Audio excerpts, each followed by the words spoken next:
Hey everybody, good morning or good afternoon, depending on where you're at.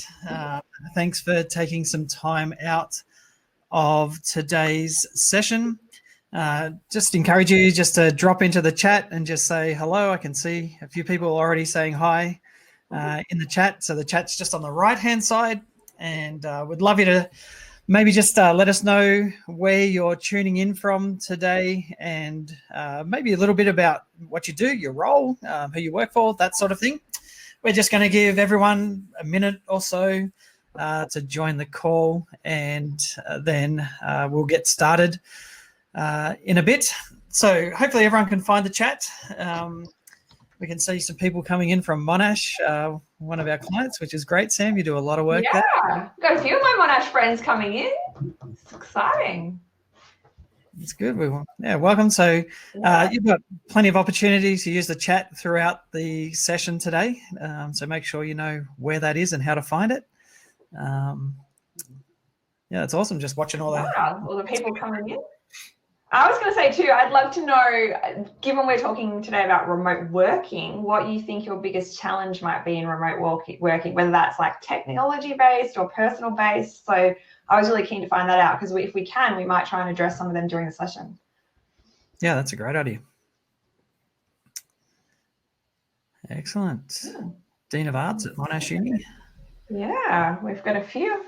Lovely. Some of the EAs coming in from Monash, so that's brilliant. Thank you. Oh, Margot, good to have you here. Wonderful. We're seeing some familiar names, which is awesome. Jake, you're there too. Thanks for joining. We've got a couple.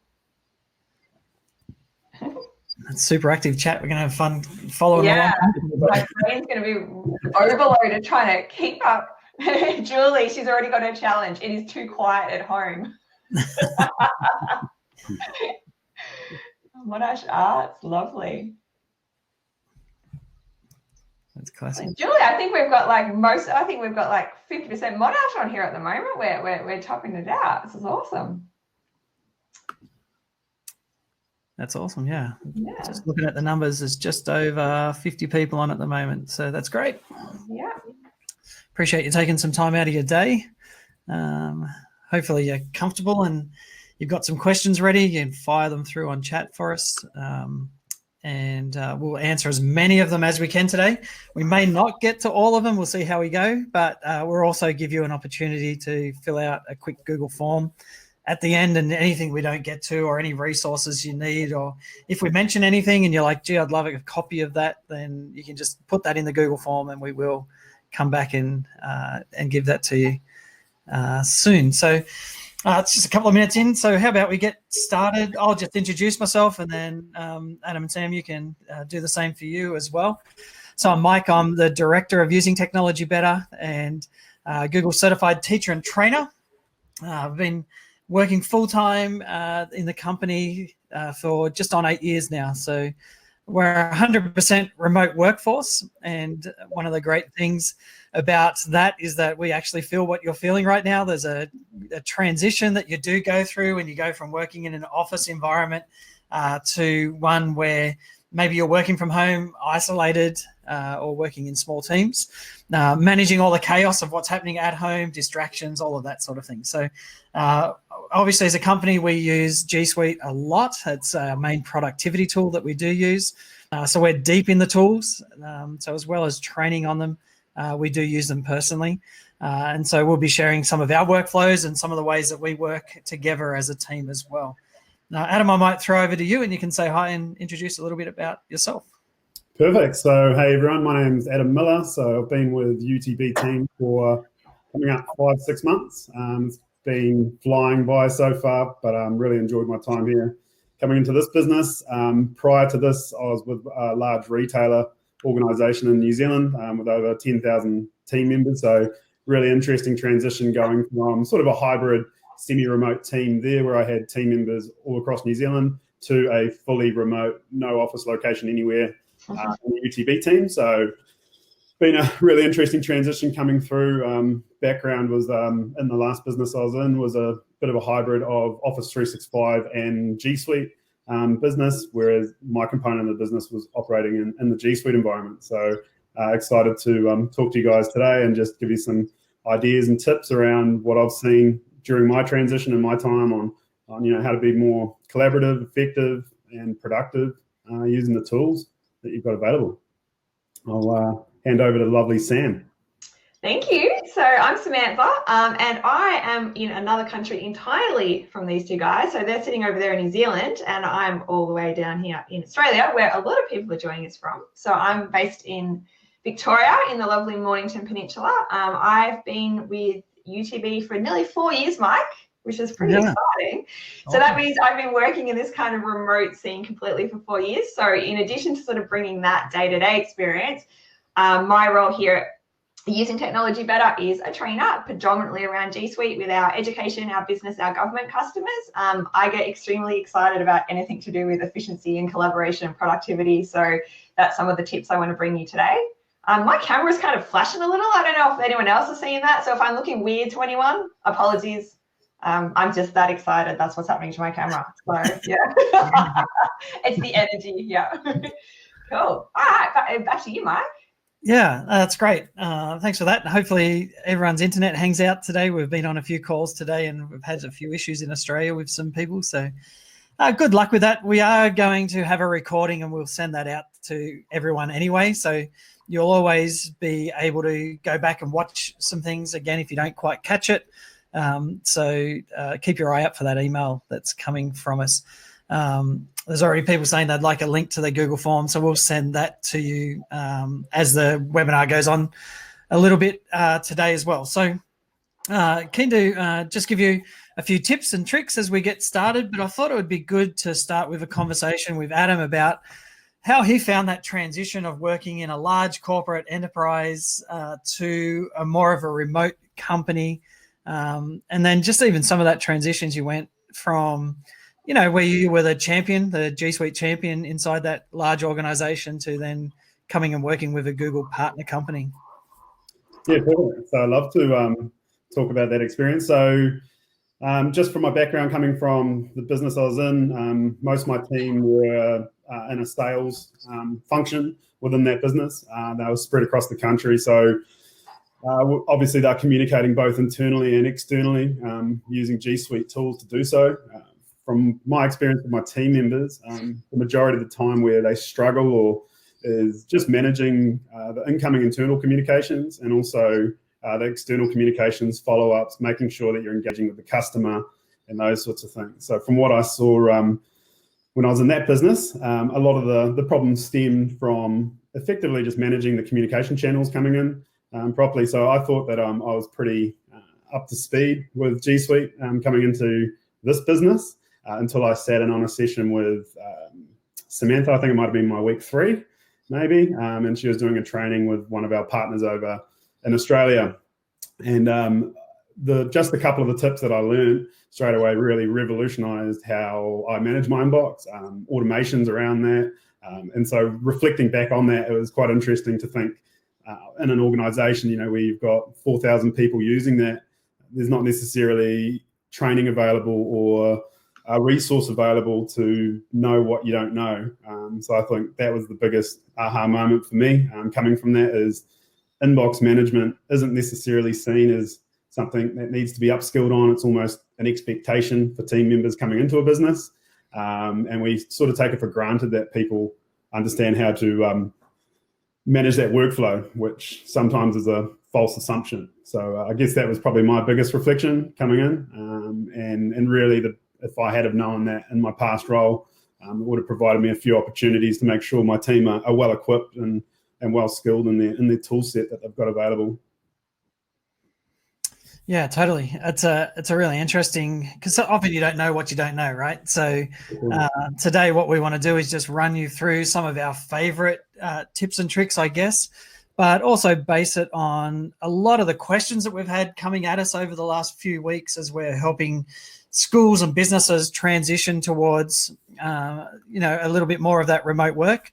And, maybe like just even talking to teachers today, they felt like they were on top of their craft. They were, able to command the room and so on. And now it's remote. And what does that look like? So there'll be some tips even for teachers today, even though this is a bit of a business-focused one, but you'll see how we collaborate and how we keep up to date and keep communication lines open and some of those things there as well.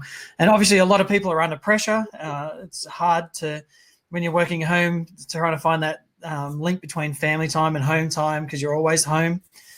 So we'll give you some tips around that as well. So keep firing your questions into chat, and we'll mark them as questions and come back to them and address them as we see the opportunity. But Adam, you've been talking about Gmail and sitting in on one of Sam's sessions. Maybe you could kick the session off by showing us a couple of tips from that you learnt and things that you think might really help.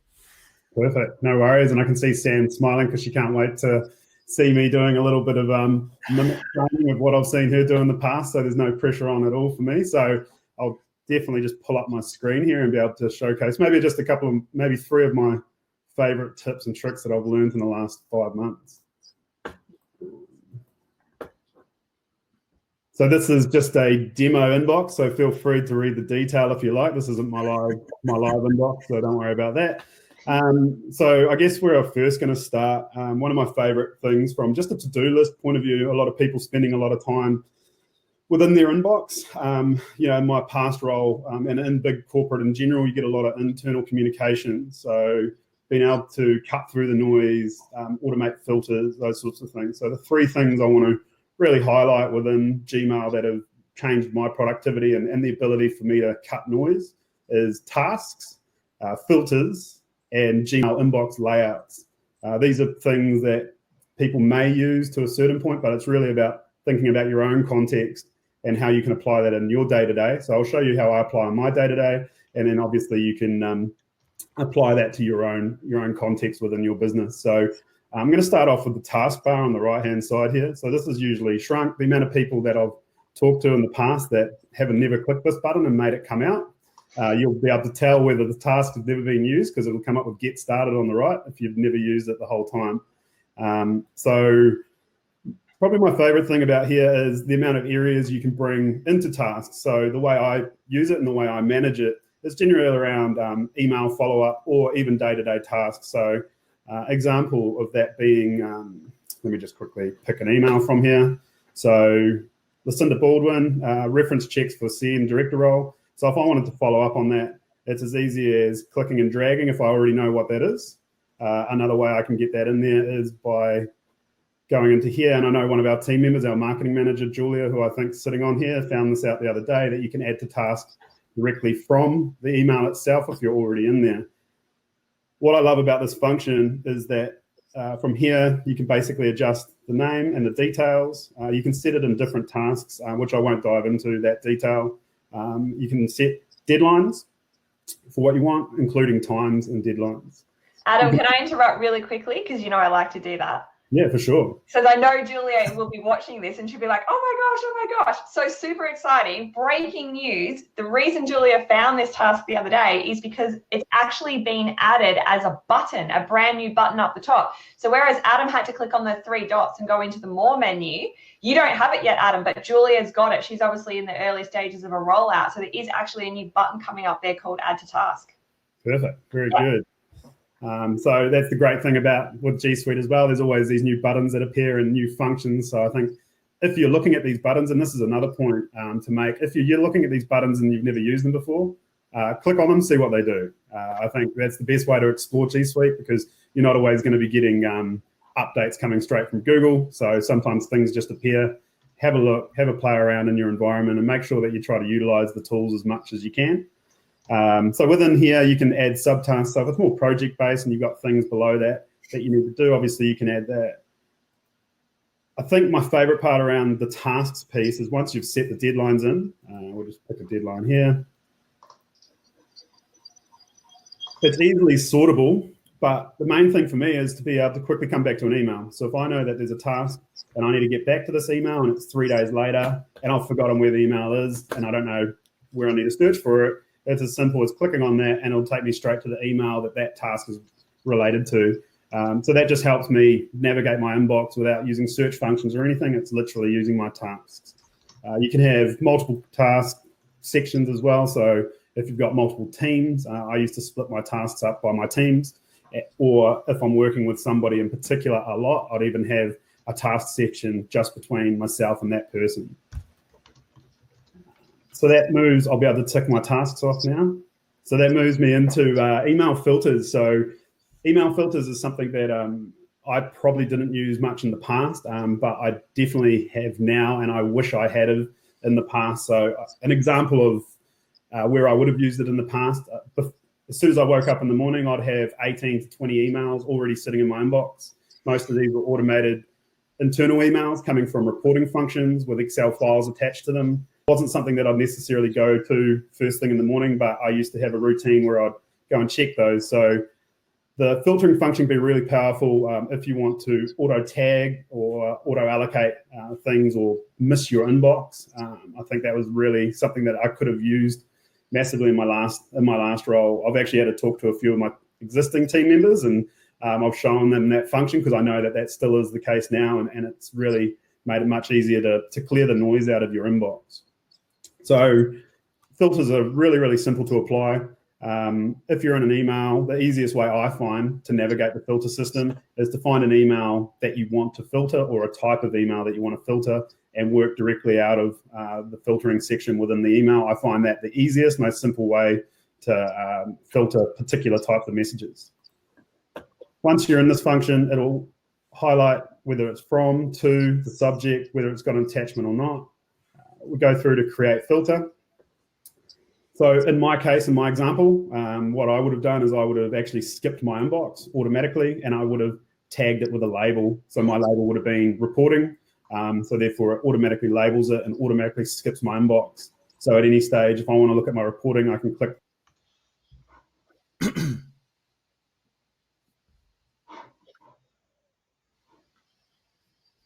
Oh, have you lost sound too, Mike, for Adam? Yeah, I did. I just lost sound for him for some reason. Adam, did you just mute yourself or something? I think someone muted me. Oh, wasn't me, just saying. Your tips were terrible. I had to mute you and stop this chaos. No, I'm kidding.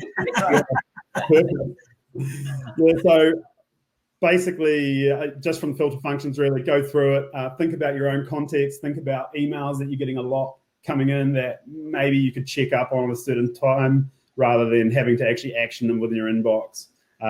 Really intuitive system. It's not that hard. You just need to know where to go to do it and really think about the context of your inbox and the communications you're getting to do so. So that's the filter function. That really helps to clear out the noise to make sure that whatever is in your inbox is, those important actionable emails, not so much your generic day-to-day automated emails coming in. And last but not least is the inbox layout. This is something that, there's no right or wrong way to do this. I think this is definitely personal preference, definitely about the context that you work in as well, what's important to you and what you want to see in your inbox. This is a game changer for me.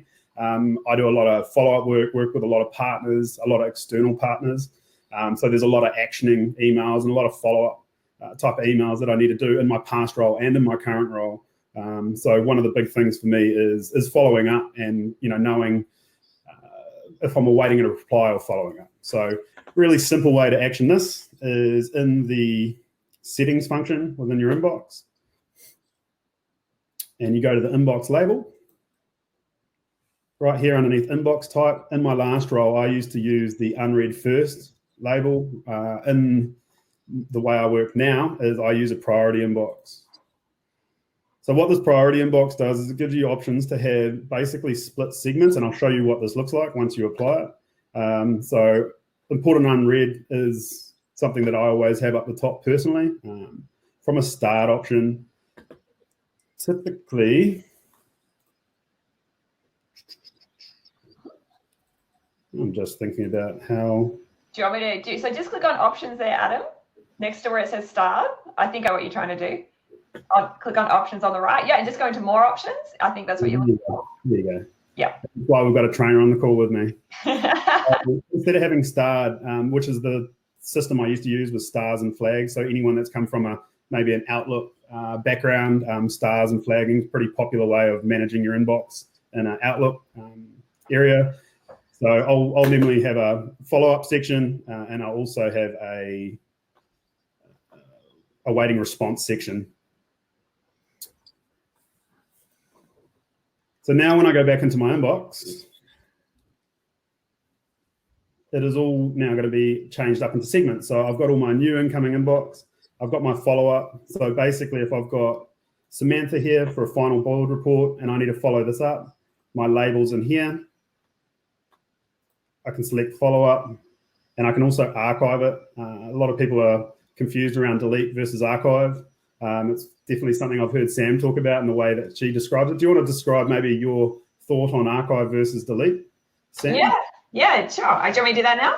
Yeah, just quickly, it takes 2 seconds to explain it, but the way you explain it's probably the clearest I've ever heard. Yeah, okay, so the archive button is the same. So there's an archive button that you'll see in the toolbar. It's actually the same as clicking that little X next to the word inbox, which Adam's kind of hovering his mouse over. So all that button does is actually remove the inbox label from an email, which means it removes that email from the inbox. Where it goes sort of depends on what labels you've got on it, but it does end up in a place called all mail, and it also may end up in a label, whereas deleting sends it to the trash. So I do have an actual article on this called Demystifying the Archive Button. So I'll post that in the chat for anyone who wants to go in depth and think about what that means.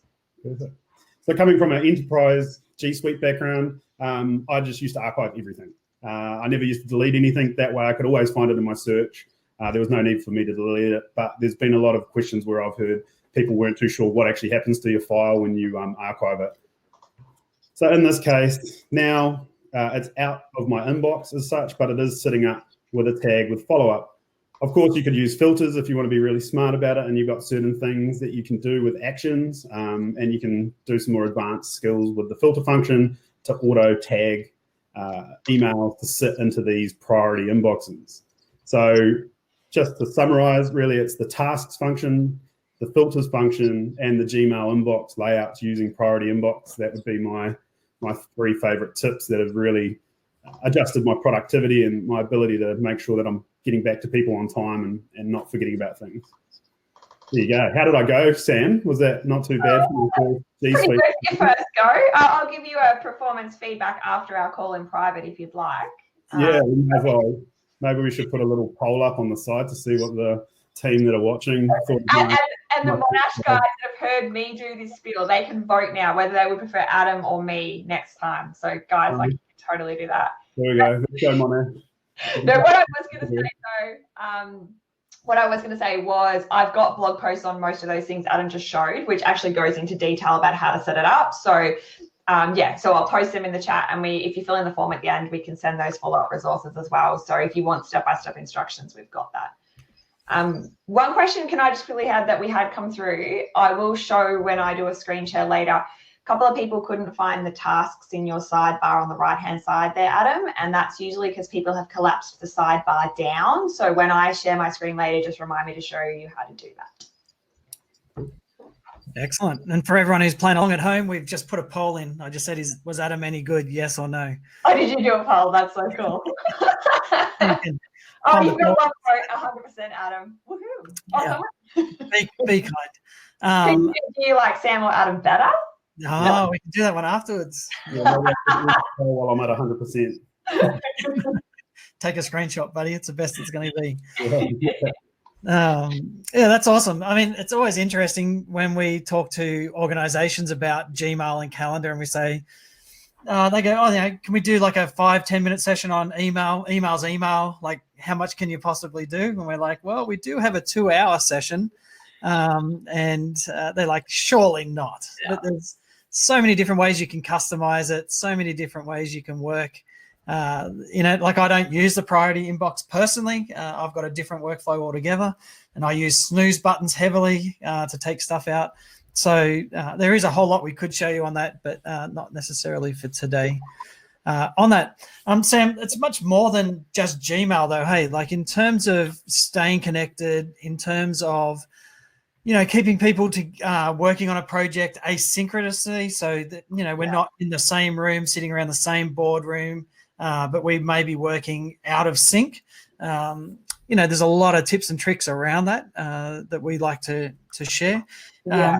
How about you show a couple of Drive tips for everyone? Yeah, sure. So before I share my screen, I was reflecting on this. I was talking to Mike and Adam about it this morning, and thinking, what is it within G Suite that really makes it possible for us to be a remote working company and work effectively? And really the standout thing for us is Google Drive, and encompassed in that is then collaboration in Google Docs and Sheets and Slides and such.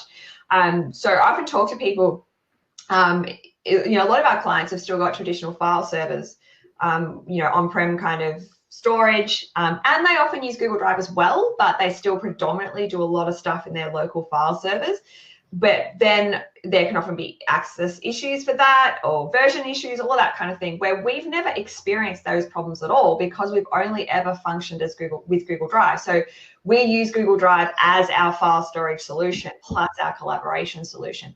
So what I thought today is I might briefly show how that works from a shared drive perspective, and also then talk about a couple of the sort of not complaints, but things that people say, oh, it wouldn't work for us because of this. And then I can sort of tell you why that would be. And then I wanted to show some of my collaboration tips. So does that sound okay? Let's do it. Awesome. All right, let me just rearrange my windows here. So bear with me. I'm going to put you guys off to the side, and I'm going to open up a couple of windows on my main monitor. So yep, while you're doing that, I might just answer Claire's question about the filter. Okay. I was going to post an article for Claire too, but my post didn't send, so I'll do that afterwards. Sorry, Mike, go on. Oh, that's okay. Yep. So it's just about how does the filter function recognize the same type of email, such as, numerous newsletters from companies. So there's a couple of ways that the filter function will work. It will look at the from email. So you can say filter any email that comes from this particular email address, or it could be something that says, coming to. So we use this one a lot for like forum-based emails where you're on a large list. So anything that's at, list at or newsletter at, something like that, you'll be able to filter those straight away because you'll be able to recognize where that comes from. And then there's a whole lot of other parameters. If you have a look at in your filter options, there's, has attachments, doesn't have attachments. So you can set it up. And then a little pro tip is when you're setting up that filter, you'll sometimes notice that there'll be a little link that says apply this to all previous emails. And it actually goes. Oh, that is so super handy, Mike. Like I always show you that one. And then the other pro tip too, which is in the article that has posted now in the chat, I use filters to label my emails from specific clients and stuff like that, but leave them in my inbox. So rather than them skipping the inbox and going off to a label, like all of my, my Monash friends are on the call, if I get an email from Monash, it actually puts the label Monash on it straight away, so that when I'm then ready, I've read that email, I'm ready to file it away, I just click one button, which is archive, and it sends it off to the label. So there's a whole lot of different ways you can use labels. There's stacks of ways. So now, I'm getting some messages, guys. You said that there's been frozen in the chat. Yeah. Oh, is that I'm frozen? Can you, or?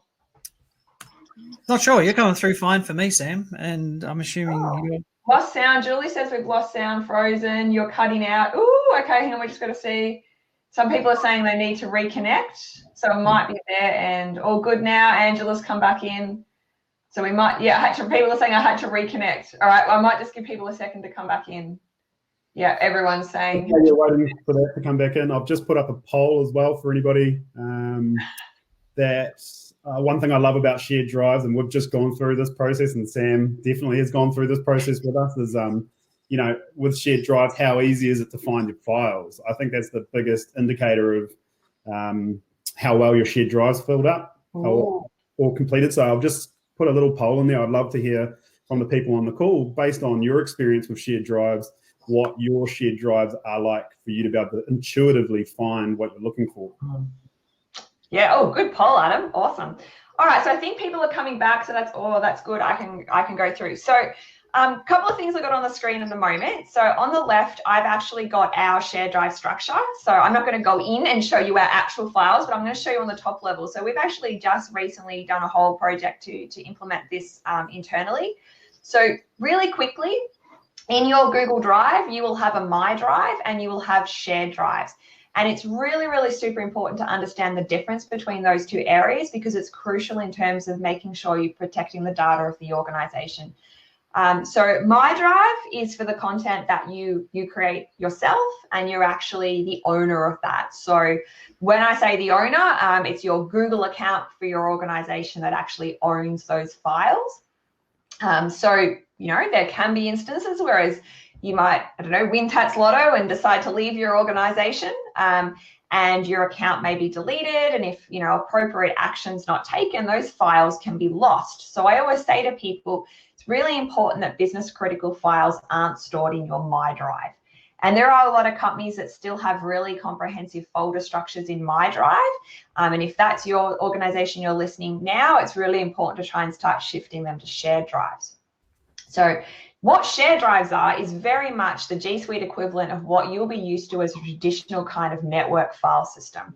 Okay, so you can see here we've got, 10 or 12 different drives. Each of those have got specific permissions underlying them in terms of who has access, what kind of access they have, and that's where all our content is stored. And really importantly, this content isn't then owned by individual Google accounts, it's actually owned by the domain or the organization. So it's collective data, if that makes sense. So if you've got any, hopefully that's making sense as I go through. Now, so key things with this in terms of working in shared drives is what people often say to me is, well, that's great, but we work on stuff that's not Google files. Like we don't just use Google Docs and Google Sheets and Google Slides. We also use, Word documents, PDFs, images, and most organizations still work in sort of 2 ecosystems at least. So key little tool that you can use alongside of Google Drive, and particularly around shared drives, is a little tool called Google Drive File Stream. Now, I know we've got people watching for all kinds of organizations, and some organizations you may have access to this, some you may not. So I'm just sort of speaking generally here. But what Drive File Stream does is actually give you the ability to work really effectively with non-Google files from either your Windows Explorer, if you're a Windows user, or from Finder, if you're a Mac user. So on the right-hand side of my screen, hopefully you can see, I have just got my Windows Explorer up, and you'll see what I have. Actually, if I jump into this PC, you'll see there's my local C drive, and you'll see I actually have a G drive, which is Google Drive File Stream. So this is very much like, you might be used to having a V drive or a T drive or an S drive or something like that for your organization. You can actually have this G drive for Google Drive File Stream. And what happens with that is it actually gives me visibility over my Google Drive here in Drive File Stream in Windows Explorer in my case. And I can jump in, see all of my drives. And for example, if I wanted to work on a Word file or something like that, I can just jump in. And I have prepared some earlier, of course. So here I am, I've got a list of a whole lot of Word files. And if I wanted to work on one of those, rather than having to come over here in the web view, download it, make some changes, upload it again, what I can just do is I can just open it here, and it's actually going to open right up in Microsoft Word, which just take a moment. Cool, I've got a few thank yous. I'm just looking on the chat on the side where we're waiting for it to load. So that's cool. So you can see this is opened up in Microsoft Word now, just as a full Microsoft Word file. I can make changes, so I'll just make something red. And when I save it, what happens is down the bottom, you can probably see a really tiny little icon down the bottom of my Windows taskbar here. It's actually flashing, and what it's doing is it's automatically pushing that back up to Google Drive. So with these tools, with shared drives and Google Drive File Stream, we can, as an organization, have our entire document storage solution in the cloud, but also have the ability to work with Google files and non-Google files absolutely seamlessly.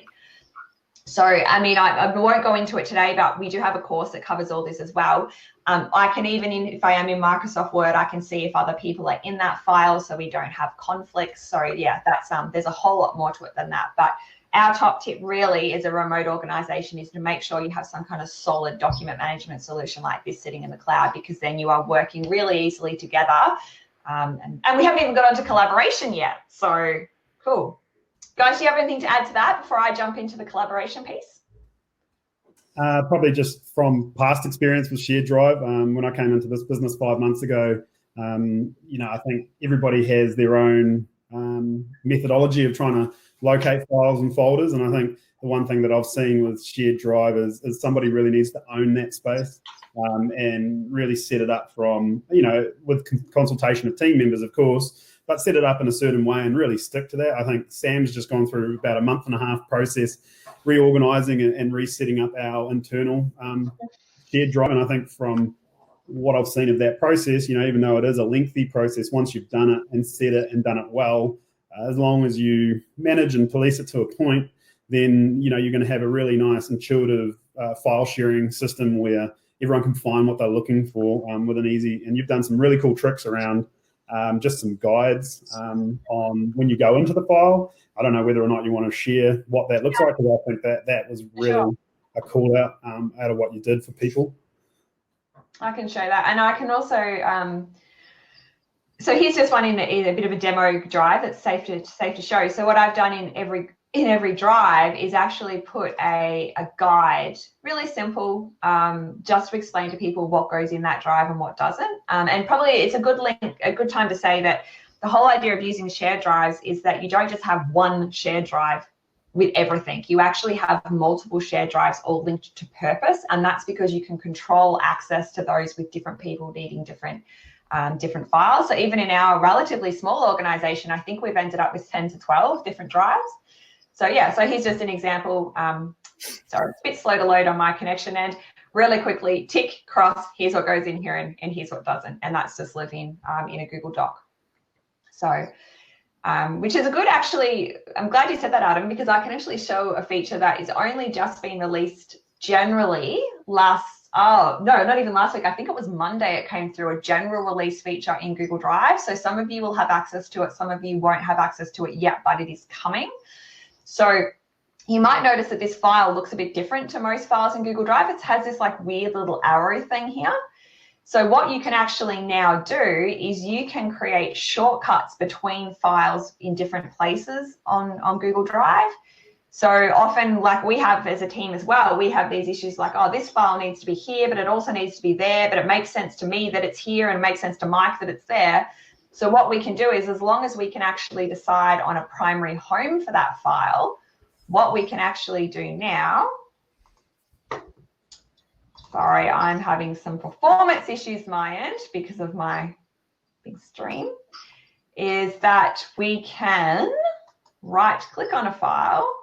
So it'd be interesting to see who of you have actually got this feature come through.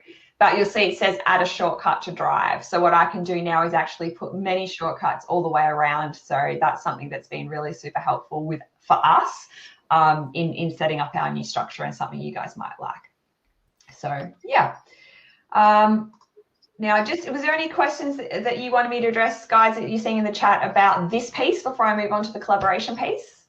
Probably just the best resource for setting through. I think we're looking at file stream. How do you set that up as a traditional drive? Like, do you have a resource or a particular link that sits within the Google resources that you could refer team members to? I have better than that, Adam. I actually have an article that I have written on setting it up. So I can pop that in the chat. Of course I do. Yeah, guys, so I can pop that in the chat. I've got an article called Getting Started with Drive File Stream, so I can totally pop that in the chat, and that gives you everything you need to know, from installing it to using it with like Word documents and stuff like that. So it's a full guide.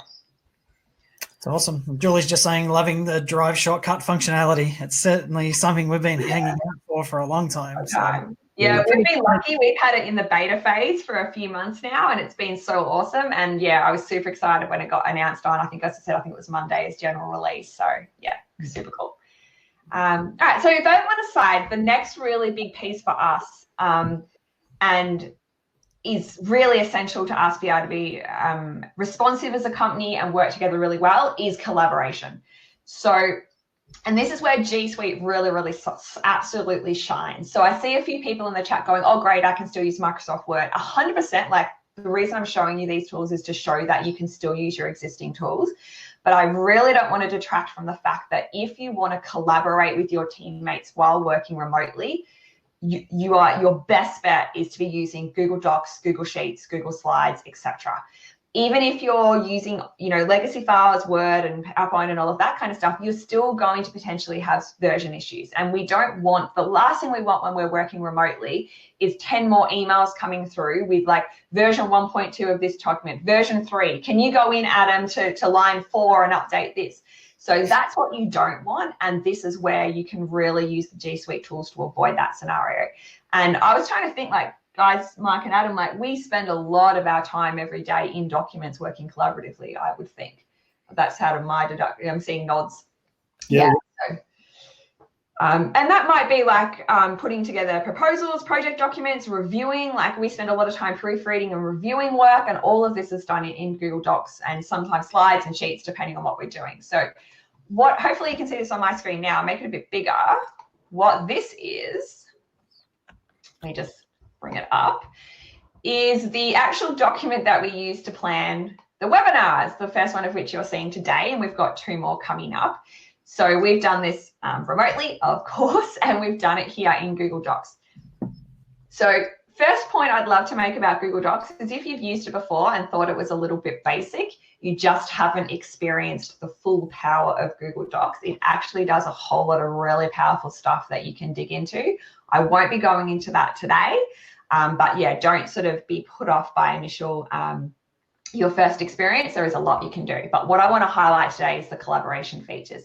So guys, actually seeing you're in here, I mean, some people on the call may not have seen simultaneous editing before. So Mike or Adam, even if you just want to up the top here, just do some typing so we can see that in action. So, one of the key things is the collaborative editing. So you can see these guys typing in. I can be typing at the same time. I can even be deleting what Adam's doing. Haha, gotcha, Adam. So we can be going in and working together. So that's, of course, the key thing. And to me, this is really true. This is really important in terms of our responsiveness. So if we need to get a proposal done today, we can all be in there working on it. I'm not waiting for Adam to finish draft 1 to send it to me for review to add my section. So we can literally have this done and knocked out in 25 minutes, 30 minutes because we're working together. So that's the first part. Now, the second part to this is how we work and give feedback and make suggestions. So one of my favorite tools in Google Docs is up in the top right corner. You'll see we're currently in editing mode. Is I can switch into suggesting mode. And what I can do then is I can come in, and if I delete or change, I'll just change my name at the end there. So if I was to change that to Samantha, you will see what happens is that it actually adds it as a suggestion. So rather than me actually just going and changing it and Mike not knowing what I'm doing. And for anyone that's used track changes in Word, this is, very much that, right? But it's just really good in terms of visibility. I can delete stuff, add stuff. So often Mike and Adam will send me a document and they know that I'm fairly brutal, and I will end up by 5 minutes later, guys, you can attest to this, it'll be full of these suggestions. So yeah, that's something that's really good. And if a next step, some people know how to use that, but then what they don't realize is that up on the tools menu, you have a section in here called review suggested edits. So it's kind of hidden away. And if you go into that, you can then actually get a preview of the document as if you'd accepted or rejected all of the changes. And you can also accept and reject all if you want to as well. So little extra step up there. How good's that? Yeah. Glad you like it. And then from there, a couple of little bits. Okay, so we also have, of course, just basic commenting. So if I was to highlight some text, I've got my little comment button here, also got it up on the toolbar. So if I was to go in, but I want to make sure that Mike looks at this, rather than just typing a comment saying, Mike, can you, blah, blah, blah.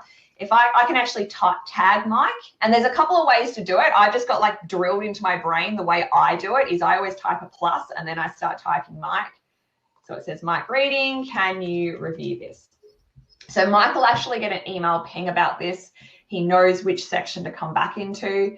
What I really like about comments as well now is that they're fully integrated in Gmail. So if I get a comment and I get an email about that comment in Gmail, I don't have to come into the document to respond to the comment. I can do it from the Gmail message. So in terms of productivity and efficiency, that's huge for me because I'm not contextually switching it out of Gmail into Google Docs and back and forth. So if I do decide to assign it to Mike, then what happens is he gets a little tick box and he can come in and tick that off. That's awesome. Do you want to add to that before I go into revision history, guys? Maybe, Sam, just while you're showing about that assignment, can you just go in a drive? Because one of the things, just looking at that poll, most people say they can find things pretty quickly. But there's a few people that struggle. Even just show like how to find anything that's been assigned to you. Just yeah. Do a bit of a pro tip.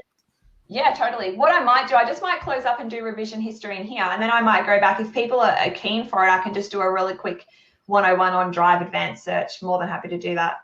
Even I'm keen on it because I don't even know how to do that. Okay, sweet, no worries. Perfect. But my job is safe. I can keep showing you stuff. All right. Yeah, for sure. Let's just go through some revision history and then we'll go into that.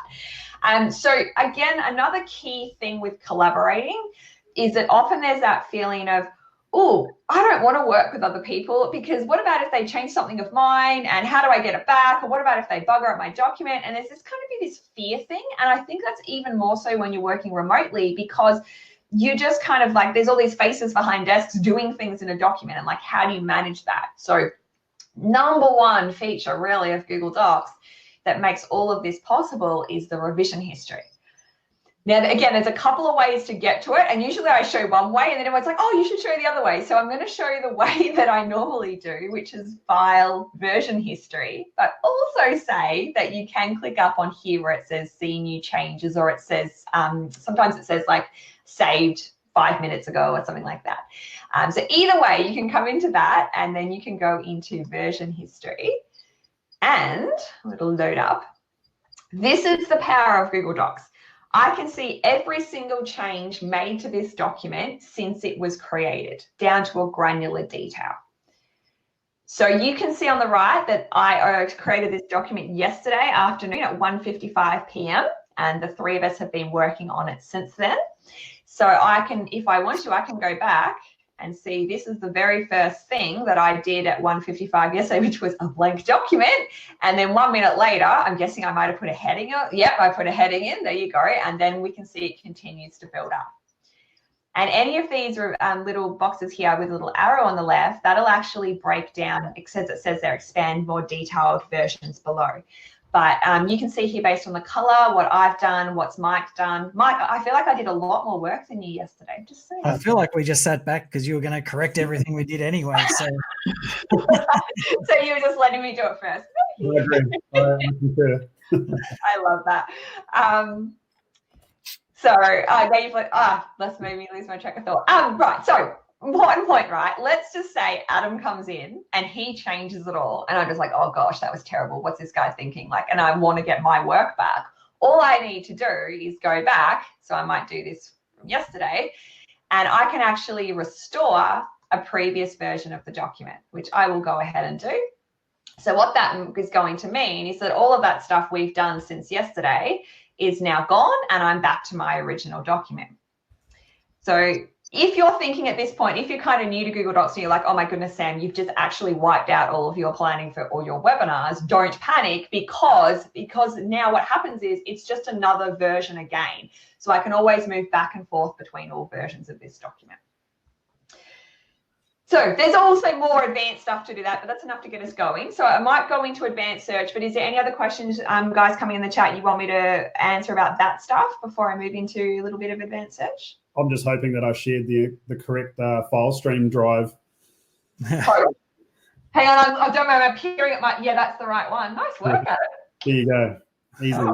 So I guess just for a note for anyone, if you haven't already, on our blog post on our website, we've got a huge amount of resources on there, tips and tricks. So if you haven't subscribed to our newsletter or haven't looked at our blog, been able to find these types of tips and tricks, the team do an amazing job at writing up all their thoughts and things that they see when new updates come out. So if you haven't seen that, then you can just follow that link I've fired up there, and that takes you straight to the Google Drive file stream. But there's also a huge amount of archived resources in there that the team have put in for education and for business. So feel free to explore.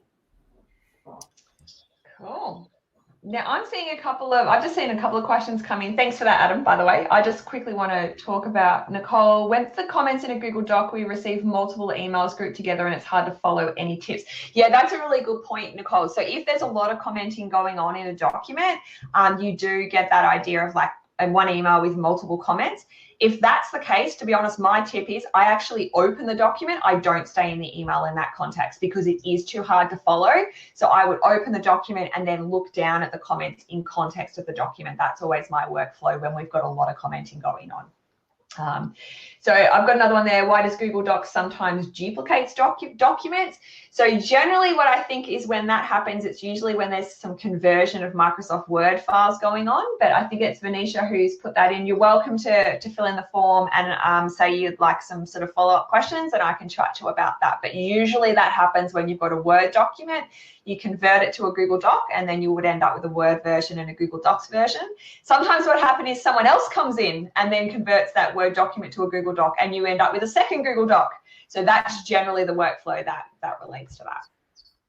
Yeah, just right, in the form, Sam, I've just put it as a sticky note up the top. So if people want to open that and even start to write their ideas in the last question about what resources would you like, or is there any other questions we can answer? You might have had a thought and you're like, oh, I'll put that in, but don't feel like you have to submit the form straight away if you want to just keep it open. Cool. All right, do you want me to show you these Drive tips? Let's do it. Cool. So this is probably one of the biggest questions I get in any Google Drive training. Even when I have Googlers or Google employees in my sessions, this is the #1 question and problem people have is how do I search Drive? How do I find things? I have problems doing that. So your friend in Google Drive needs to be this little button on the right-hand side, which is the search button, the drop-down advanced search button. If you're just putting words in the search box and push and enter, you're just kind of like, having a lucky dip. What's going to come up, right? That's the worst way to search, just popping a word in there and pushing enter. I find the best way to search is to click this little arrow and use your advanced search options. And I'm going to get to that follow-up one in a minute. But before I get there, top tips. If you know what kind of file you're looking for, actually select that type of file from the drop-down because that's super important in terms of filtering stuff out. That's one. Sam, just on that. Sorry, yeah. When you're looking at file type, how it comes up with document, does that search for Word and Google Docs? Sure does. Yeah, both. Okay, perfect. Cool. And it also searches for shortcuts now, which I actually didn't know. So there you go. Learned something today. Other things, just little terms in things of date modified. Like I always say to people, when you're searching Drive, if you pop in a keyword, keep in mind it's searching everything everywhere across all time that you've been using Google Drive, which like for our company is many, many years. So if you just want something that you've been working on recently, then actually choose a time frame and that will cut out a whole lot of other search results. You can also use things here like in terms of, do I want to search for a keyword in the item name? Do I want to search for a word that's going to be in all the document text as well as in the name? So you can choose there. And then as you wanted me to point out, Mike, this section down here, follow up, you can actually pop in here and find documents that you have action items in. So that's when someone's used that little assign. You can also use it to find documents where people have made suggestions using that comment suggestion tool I showed you about earlier as well. Well, there's an aha moment for me. Yeah, perfect. So the amount of times that I know that I've had people comment or actions on a doc, and then I'm sort of trying to think or scraping through my email trying to find the tag. So now I don't need to do that. I can just go straight there and prioritize my to-dos. That's awesome. Cool. Glad you could come along and make it, Adam. Yeah, I know. I feel like I should be sitting off the camera in the chat. Yeah, you guys know I can just keep talking about more stuff for ages, but did you want to have a turn at this point? Are you actually handing over control, Sam? That's amazing. Oracle, Mike. Yeah. That's great. Again, just a quick reminder, if you've got questions on that, fire them into chat. I'm more than happy to make it as tailored as we can to you. We're just sharing some of the main points that we see people ask us in training, fielding a lot of emails and questions on social media at the moment as well. So I guess we've talked about a little bit about Gmail, and we've talked about Drive and collaboration around docs and how to find documents and stay connected. I think one of our main tips that we love is, I guess for us internally at Using Technology Better, we've banned all internal email. So if you want to communicate with somebody, you're not allowed to do that via email. The only way that Sam will get an email from me is if I'm CCing her into a reply with a client, or I need to just give her an FYI. So maybe I'm forwarding an email so she's across something. But all of our communication goes into chat. And so one of the reasons why is you really want to fight against inbox overwhelm. And there's a whole lot of cognitive load that goes on when you've got lots and lots of emails in your inbox. But then for us too, like we want to have speed of implementation. And so sending somebody an email, which maybe they're checking once or twice a day, is not fast. So we use chat extensively to do that. And so one of the great things that's happening with Google Chat at the moment is that you can actually segregate your chat. So not all of your chat needs to just go into one big group, and then you've got to filter through and figure out where all that was. So we thought we might just show you a couple of little tips and tricks around Hangouts. So Sam, do you want to dive into that right now? Yeah, for sure. Let me just share my screen again. Apologies for you guys when you're seeing the side of my head. It's just because I'm using two monitors here. In saying doing, I might just start by talking about the different flavors of Hangouts. So this is a really good point to understand. So we use the term Hangouts fairly broadly, and there's actually like different types of Hangouts. So I'm actually going to I'll come over to this account and I'll quickly jump into Gmail. First type of Hangouts, and what we traditionally know as Hangouts, is this idea of like Hangouts messaging and a Hangouts video call that we actually had in Gmail, right? So it's just taking a minute to load up. And this is actually what many of us have used for years. So it may sit in your Gmail either down the bottom left corner, or it may sit up here on the right. I appreciate it's taking a little bit of time to load. So that's what we call classic Hangouts. So there is video functionality in that, and there's chat functionality in that. But that product actually is increasingly moving to the consumer space, and in the enterprise space, whether that's education or business, it's being replaced by two tools, one which is called Hangouts Chat and one which is called Hangouts Meet. So Hangouts Meet is your video functionality, and Hangouts Chat is your chat and group chat functionality. And the easiest way to kind of understand this distinction is on your little button up here with the 9 dots. Anyone that's been to my training, I would love you to pop in chat right now if you remember what I call that button, just to make sure that the training is sunk in the past. So it's like you can even do a little, love to hear that. Anyway, so on this little button, you will see a few things.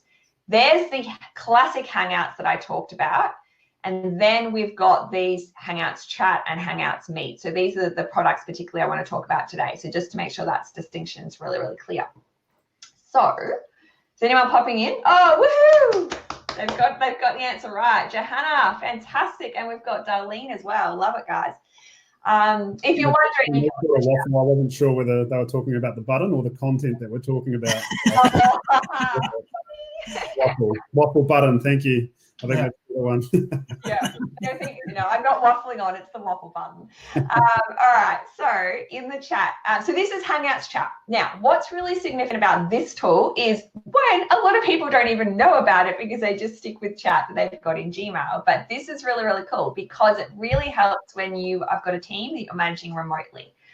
So where this is a little bit different is that in addition to having chat with individuals or small groups, so like Mike and I chatting, or Mike, Adam, and me having like a 3-person chat, you can also have these chat rooms, which sounds very 1990s, I know when I say it like that, but essentially, like if you've ever used a product like Slack or something like that before and they have channels, it's a similar kind of concept. So you actually create these rooms that have a theme, and then you have this threaded group discussion in that channel or in that room.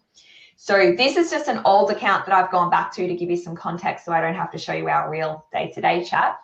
But for example, what we had, this is just a few of what we have, but we have one, for example, called Random Fun, which is that kind of stuff that when we're a remote team, like how do we have those fun conversations that you might have with someone in the office or in the lunchroom or something like that? So we have a Random Fun channel, and we end up with all kinds of crazy stuff in here. And it's not the first place I come to in the morning. It's the place I come to when I'm taking a breather or I'm having my lunch. So it also really helps us segregate important work chat from just, oh, here's something cool I saw the other day, right? Another one we have, and Mike, I'm going to say about this, and then I might get you to jump in and say why you think it's important, Sure. is we have a daily check-in channel. I don't have it reflected here, but we have one called Check-In. So over to you, Mike. Yeah, so we run a fairly agile kind of business, and because we're all online, and we have the flexibility to, I guess, make the most of that environment. One of the things that we do as a company is we don't have start times and finish times. We don't have typical working hours. So I would much rather our team work when they're feeling inspired, when they're feeling energetic. And so maybe you've had a big day the day before and you want to sleep in the next morning, then you're more than welcome to do that.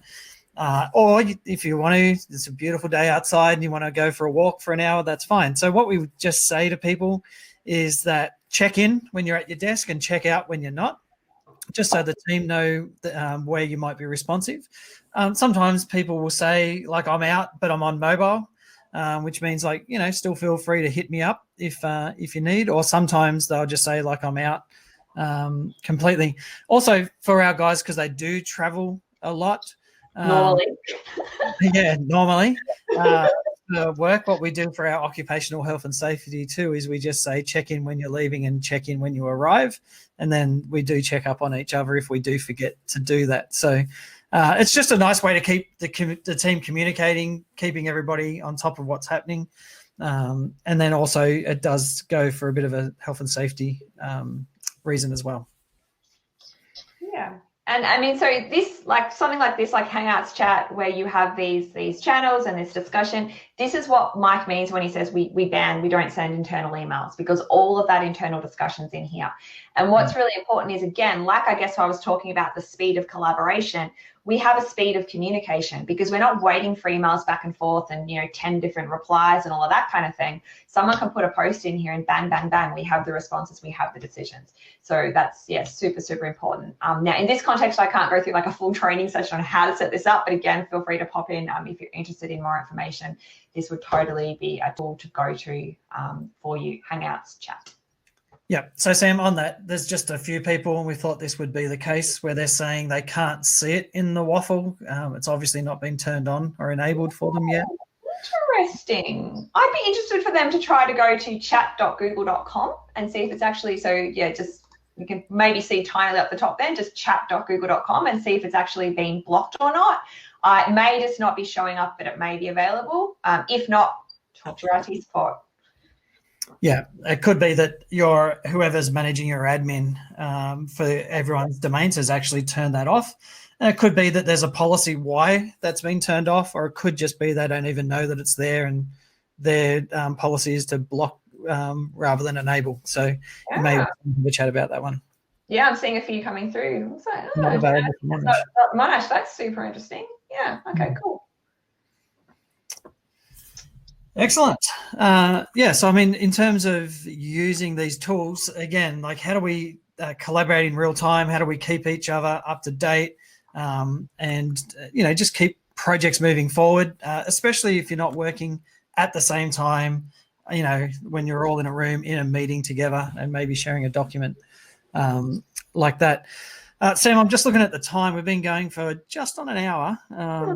And I'm feeling like we should probably start to maybe share just like our last one or two favorite tips. If you had to dig deep and choose, and you had to filter out, what ones would you want to show next?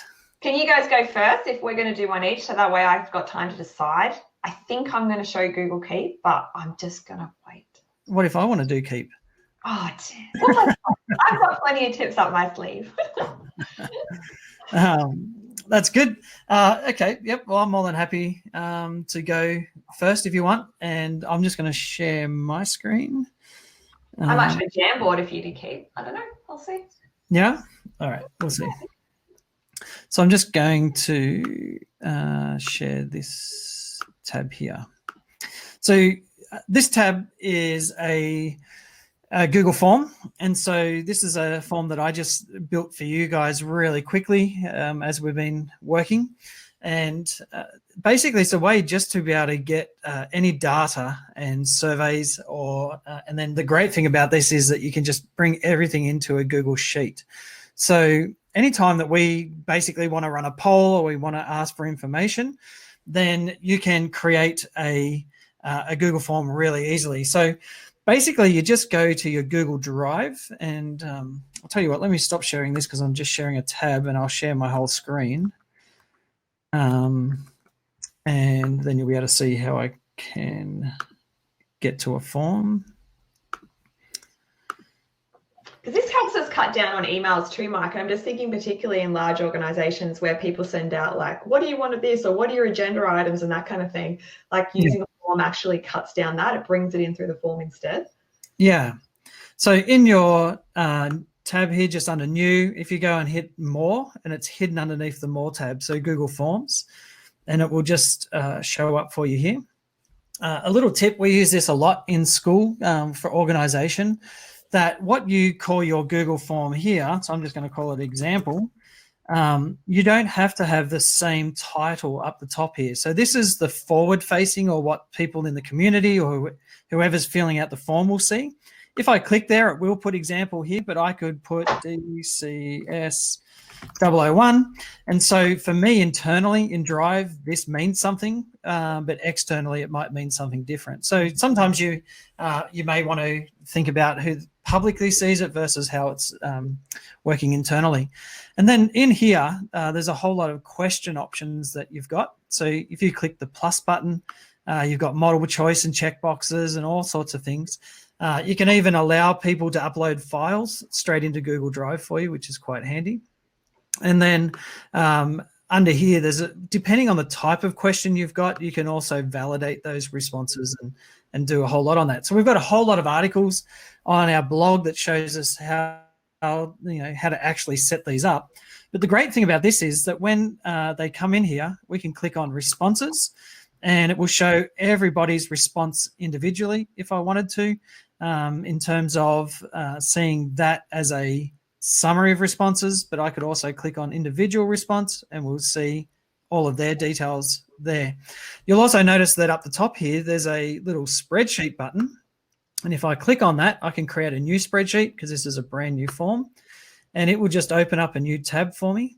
And all of that data that's being put into this form here will go into that spreadsheet, and it's going to be time-stamped, and then we can work with that data from inside that. So again, in terms of being able to work as a team and any data that you need to be able to action on, you can see all of that flowing in just here.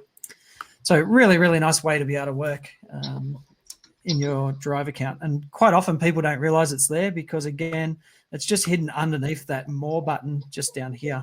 And there's a whole lot of other options you've got. All right, I'll stop sharing and I'll throw to one of you.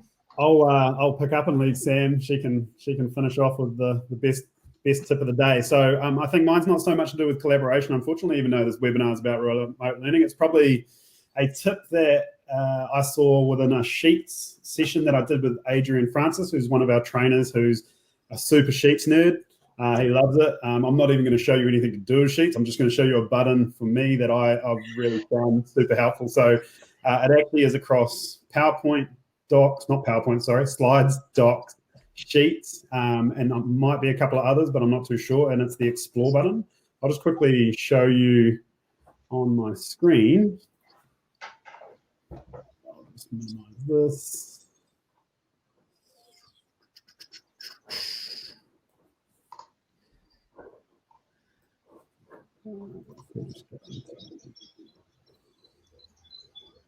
Drive.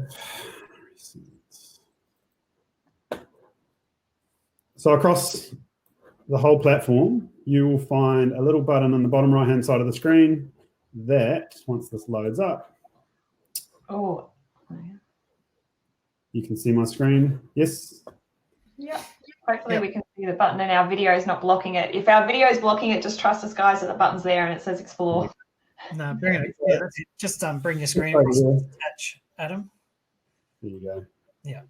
So it's just in the bottom right-hand side. So from a sheets point of view, I don't have a data sheet that I'd like, but I used to look at a lot of really heavy data sheets.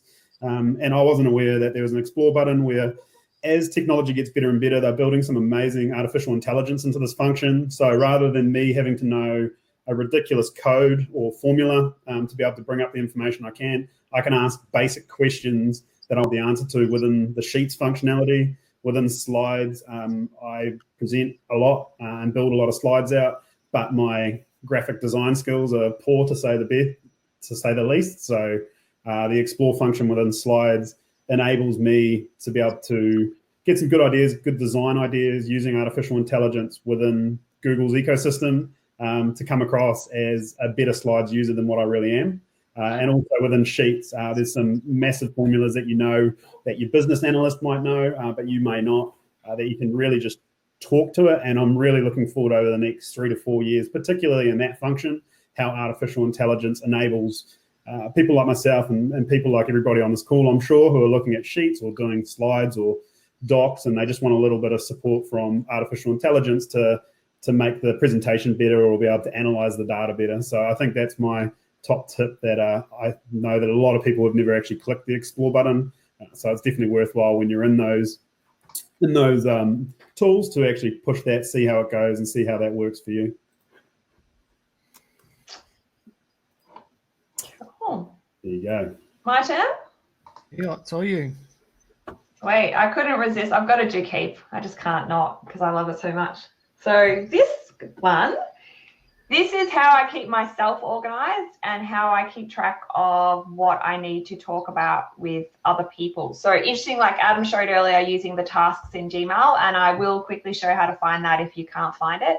I do a little bit differently. So I've set this up. This is a demonstration account to be similar to what I do day to day, but I actually have a Google Keep note that I use as task lists. So if you've not heard of Google Keep before, you can actually get to it from the waffle button, and it's under here under Keep. And it's kind of like sticky notes, task lists, all that kind of stuff, like all rolled into one. You can use it for researching information, stacks of different things, but super, super useful. It also has a mobile app, which is great. But in this context, there's the two things I want to talk about. One is that when you are working from home, and if it is new for you, sometimes focus can be an issue, and just sort of, being personally accountable for what you're doing and keeping track of your tasks and all of that kind of stuff, because it's different. It's just you on your own. So I just use these Google Keep notes.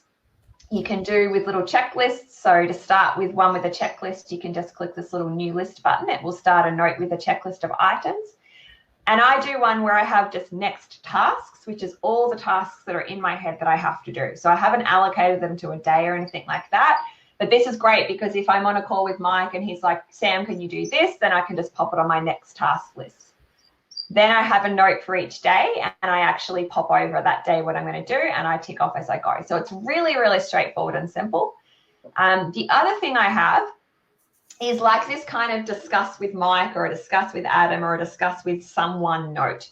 So because we don't work together physically, it's not like I just run into Mike's office when I got a question or I see him in the kitchen or something like that. Like we actually consciously have to have, video calls, which we use like Hangouts Meet and stuff like that. So often what will happen is Mike and I will end up on a video call, and I've done this to you so many times, Mike, where I'm like, there was something I meant to ask you about and I can't remember what it is. And I was having these moments too often. So I started keeping this keep note. So every time I think of something I need to discuss with Mike and I can't discuss it with him then, I just pop it onto this keep note, and it's really easy. Now, if I wanted to take this to the next level, I could actually share this Google Keep note with Mike, and we could have like this running idea of things we need to discuss. So it's not like a formal agenda. It's just a note shared between the two of us of things that we need to talk about when we get on a call together. So last thing before I hang up is for those people that were having problems finding this little bar here in Gmail where you have tasks, and you also have Google Keep on that little bar as well, and your calendar. So if you can't see it, it's probably because right down the bottom here, there's a little arrow and you can actually hide that panel. See, it's gone. And then I click it again and voila, it's back again. So that's it from me, guys. Yeah, that's awesome. So hopefully today you've seen a couple of things. You've had some answers that you've made, your questions that you've had wondering in the back of your head. Obviously, there is so much in that we could only show you just the tip of the iceberg, but these are a lot of the questions that we do get time and time again. Again, I don't want to take up any more of your time. I really appreciate you taking time out of your day. Hopefully the transition to remote work or remote learning has been kind to you, and you're starting to feel your feet and just starting to find your way. If there's anything we can do to help, then please don't hesitate to reach out. We'll more than happy to give you the hand that we can.